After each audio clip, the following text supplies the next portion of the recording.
Sir ईश्वर को क्यों ठग रहे हैं? वीवीआईपी दर्शन, ईश्वर के समक्ष भी ये बात होगी कि एक जनसाधारण का दर्शन, एक वीवीआईपी दर्शन। सर ये संविधान सबसे मजबूत चीज है। पॉलिटिकल पार्टीज कलेक्टिव विल है, कोई वीवीआईपी दर्शन किसी मंदिर में, किसी दरगाह में नहीं होगा। यदि तुम्हारे घर के एक कमरे में आग लगी हो तो क्या तुम दूसरे कमरे में सो सकते हो? यदि तुम्हारे घर के एक कमरे में लाशें सड़ रही हो तो क्या तुम दूसरे कमरे में प्रार्थना कर सकते हो? यदि तुम्हारा जवाब हां है, मुझे तुमसे कुछ नहीं कहना है। जय हिंद सर। इस देश में धर्मांधता और धार्मिकता का फर्क मिटता जा रहा है। धार्मिक देश है हम, हजारों साल से धर्मांधता नई चीज है।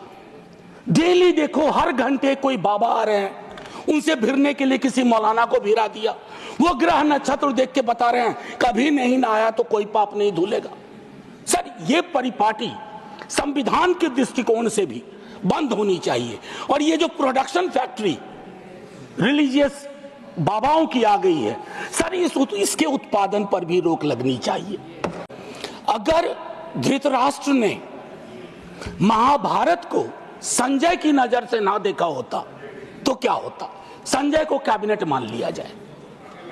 मैं इस संदर्भ में ये बात रखना चाह रहा था। खैर, जाहिद ने मेरा हासिल ईमान नहीं देखा, रुख पे तेरी जुल्फों को परेशान नहीं देखा। तो जो परेशानियां हैं, जो दिक्कतें हैं, वो अगर रिफ्लेक्ट होती हैं सर, तो एक कलेक्टिव विल उस पर काम करेगा सर। दुनिया की कोई ऐसी समस्या नहीं है जिसको हम लोग साझा रूप से हल नहीं कर सकते हो। ये पक्ष विपक्ष का मामला नहीं है। उस संदर्भ में ये बात मैं कह रहा था सर। ये अवसर है, महाकुंभ में जो जाने गई हैं, मैं उनके लिए श्रद्धांजलि व्यक्त करता हूं अपने सभी साथियों की ओर से। सर मैं आंकड़ों में जाऊंगा ही नहीं, मैं कोविड के दौर का भी गवाह हूं सर। कितनी लाशें अनअटेंडेड चली गई सर। अति साधारण लोग हैं ये।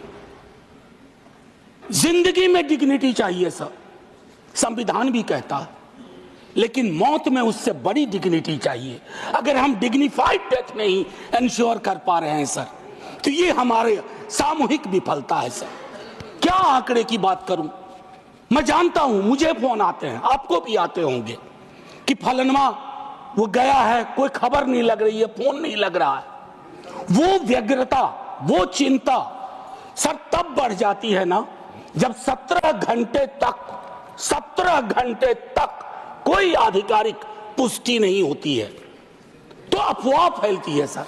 और अफवाह फर्दर स्टैम्पीड को जन्म देती है। 2-3 जगह हो जाते हैं। और मैं क्या कहूं सर, मैं सोच रहा था कल जब बातचीत शुरू हुई, खड़गे साहब बोल रहे थे, बाकी लोग, मैं सोचा कि इतनी देर में नेहरू जी नहीं आए, तो नेहरू जी भी आ गए। 54 के कुंभ का जिक्र हुआ संभवतः कि इतने लोग मारे गए थे। सर ये लाशों के आंकड़े पे तेरा वाला मेरा वाला, ये लोग कितने चोटिल होते होंगे समझिए सर। मैं आपके माध्यम से ये कहना चाहता हूं। मंदिर हो, दरगाह हो या हो कोई प्रतिष्ठित स्थान, धर्म के नाम पर आखिर भेदभाव क्यों? ये वीवीआईपी दर्शन है क्या? नमस्कार दोस्तों, आज मनोज झा ने भरे सदन में कुछ ऐसा कहा जिससे सुनकर आप भी सोचने को मजबूर हो जाएंगे कि आखिर ये सरकार कर क्या रही है। क्या ये राजनीति धर्म की राजनीति नहीं है? राष्ट्रपति के अभिभाषण पर धन्यवाद प्रस्ताव पर बोलते हुए आरजेडी सांसद मनोज झा ने मोदी सरकार के सामने कुछ ऐसी मांगे रखी जिसको सुनकर सभी देखते रह गए। जी हाँ दोस्तों, राज्यसभा में राष्ट्रपति अभिभाषण पर मांग उठाते हुए मनोज झा ने कहा कि सभी राजनीतिक दल एक साझा पॉलिटिकल विल लें कि कोई भी वीवीआईपी दर्शन किसी मंदिर, किसी दरगाह में नहीं होना चाहिए। देश में धर्मांधता और धार्मिकता का फर्क मिटता जा रहा है। हम धार्मिक देश हैं, हजारों सालों से हम धार्मिक देश हैं। यहाँ धर्मांधता नई चीज है। प्रतिदिन देखो, हर घंटे कई नए बाबा आ रहे हैं। वे ग्रह नक्षत्र देखकर बताते हैं कि कभी नहीं नहाया तो कोई पाप नहीं मिटेंगे। ये परिपाटी संविधान के दृष्टिकोण से भी बंद होनी चाहिए। मनोज झा ने आगे कहा कि ये जो रिलीजियस बाबाओं की प्रोडक्शन फैक्ट्री आ गई है, इनके उत्पादन पर भी रोक लगानी चाहिए। हर धर्म के अंदर इस तरह के अंधविश्वास पैदा हो रहे हैं। इस दौरान मनोज झा ने सदन में आर्थिक असमानता का विषय उठाया। उन्होंने कहा कि ये असमानता आने वाले वर्षों में और अधिक परेशान करेगी। मुझे बिलियनियर से परेशानी नहीं है, लेकिन लोगों के बीच में खाई बढ़ती जा रही। हम ये जानते हैं कि बेरोजगारी का त्वरित समाधान किसी के पास नहीं है, लेकिन बेरोजगारी के लिए ब्लूप्रिंट क्या है? बेरोजगारी की समस्या के समाधान के लिए पहली शर्त यह है कि ये मानना आवश्यक है कि बेरोजगारी है। राज्यसभा में आंकड़ा पेश करते हुए मनोज झा ने कहा कि आज देश में प्रति 3 युवाओं में से 2 बेरोजगार हैं।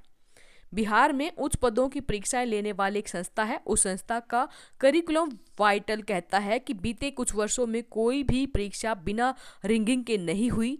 यही वहां जाकर न्याय मांगो तो युवाओं पर लाठीचार्ज होती है। उन्होंने रेल मंत्री से भी कहा कि रेल मंत्री से ट्रेनों की व्यवस्था को लेकर औचक निरीक्षण किया जाए। उन्होंने कहा कि रेल मंत्री वेश बदलकर व्यवस्था का जायजा ले तो उन्हें असली हालत का पता चलेगा। इस दौरान मनोज झा ने कहा कि दिल्ली विश्वविद्यालय में वो शिक्षक हैं। अभी यूजीसी का ड्राफ्ट रेगुलेशन आया। ये ड्राफ्ट रेगुलेशन विश्वविद्यालय की मौत की इबारत है। ये विश्वविद्यालय शिक्षक और छात्र विरोधी है।